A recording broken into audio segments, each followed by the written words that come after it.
Hello everyone, today we are going to learn micro-bit smart car 3.67 project ultrasonic sensor. By the way, this kit comes from Keyestudio's KS4036F. We open the product wiki to find the tutorial instructions.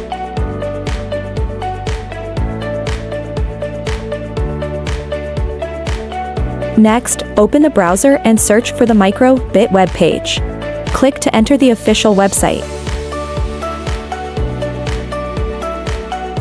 Import code from PDF tutorial.